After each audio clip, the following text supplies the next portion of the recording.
Welcome to steno study. Mix matter का दोस्तों dictation number 5 है। 80 वर्ड पर मिनट की स्पीड से रहेगी। बहुत ही आपको ध्यान से लिखना है। इसका पीडीएफ आप टेलीग्राम से डाउनलोड कर सकते हैं। डिक्टेशन स्टार्ट होगी 5 सेकंड के बाद। स्टार्ट। आज हमारा गणराज्य दिवस है और भारत जैसे प्राचीन राष्ट्र के इतिहास में 5-7 वर्ष की अवधि एक स्वल्पकाल है।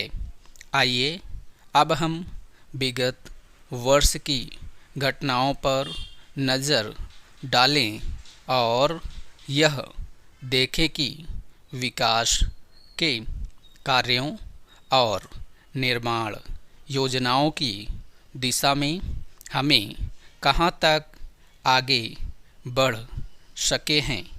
यदि मुझसे यह कहा जाए कि बीते वर्ष की घटनाओं का वर्णन मैं एक वाक्य में करूं तो मैं कहना चाहूँगा कि संविधान में दिए गए निर्देशों के अनुसार हमने समस्त राष्ट्र के साधनों को ऐसे ढंग से जुटाना आरंभ कर दिया है। अनेक समस्याओं से आक्रांत हमारा देश वर्तमान में मूल्य वृद्धि, महंगाई की समस्या से ग्रस्त है। जनसंख्या वृद्धि एवं भौतिकवादी प्रवृत्ति के साथ ही महंगाई भी उत्तरोत्तर भयानक रूप धारण कर रही है।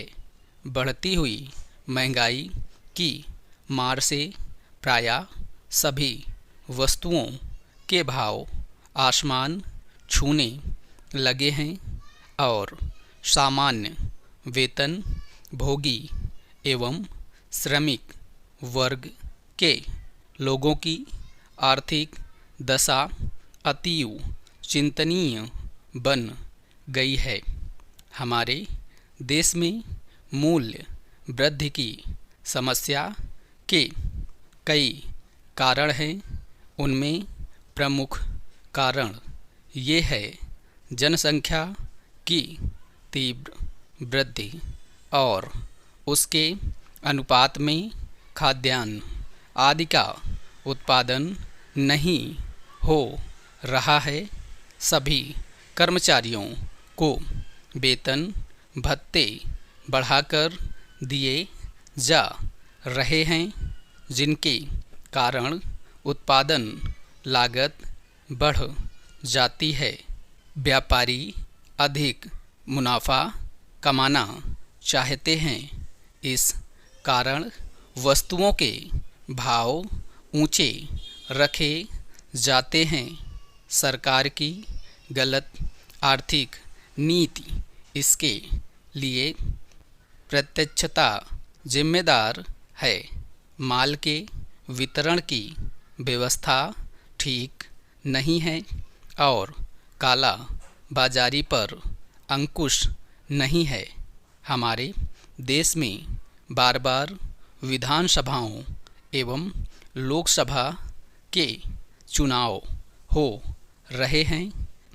इससे व्यय भार बढ़ रहा है।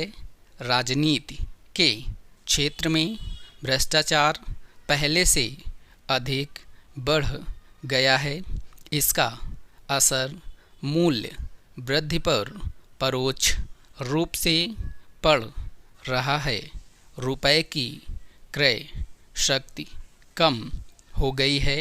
शहरीकरण एवं औद्योगिकरण से उपजाऊ खेत समाप्त होते जा रहे हैं।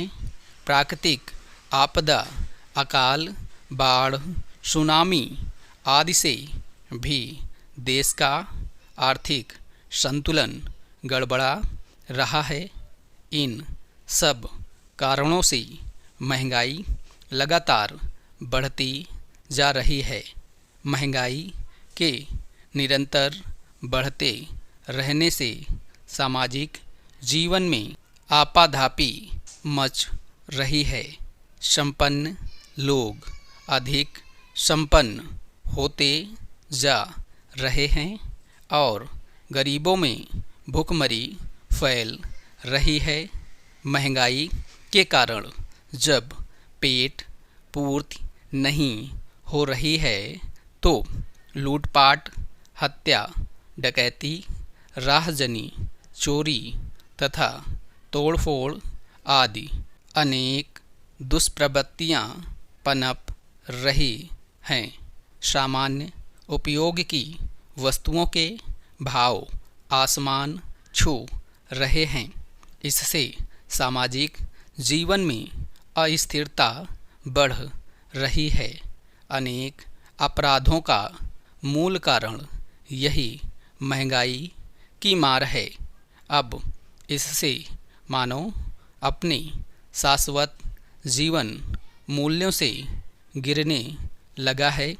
फैशन परस्ती और मध्यम वर्ग के लोगों में दिखावे की प्रवृत्ति से भी मूल्य वृद्धि का भयानक रूप उभर रहा है और मुद्रास्फीति होने से महंगाई पर नियंत्रण रखना कठिन हो गया है।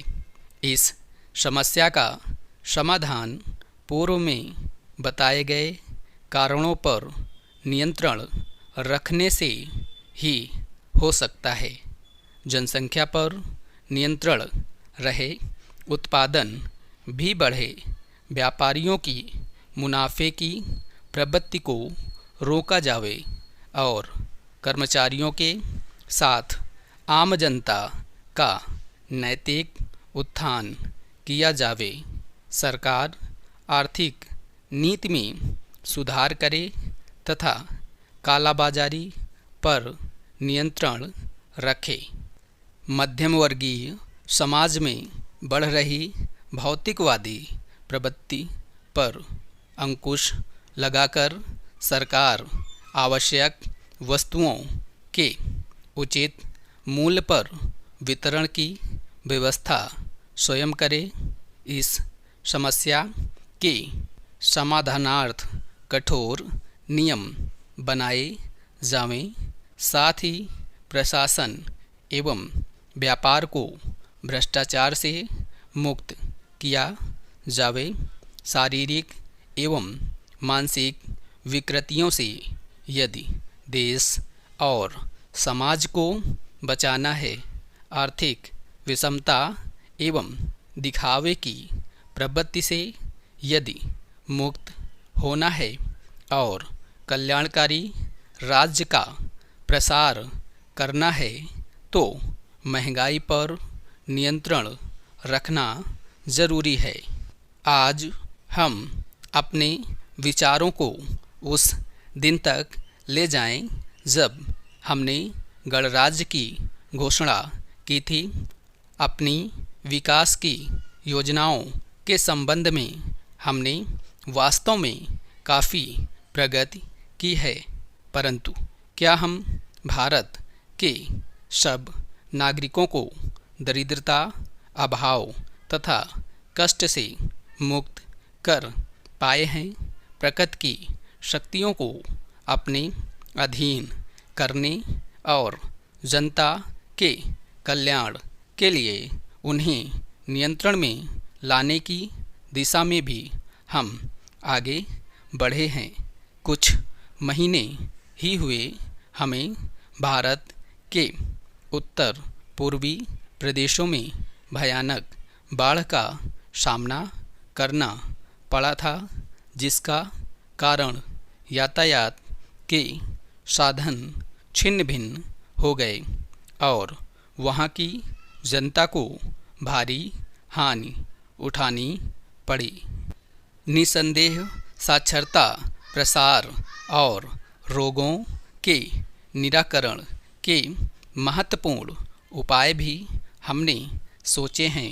यद्यपि अभी भी देश के बहुत से भागों में निरक्षरता और बीमारी पर्याप्त मात्रा में दिखाई देती है।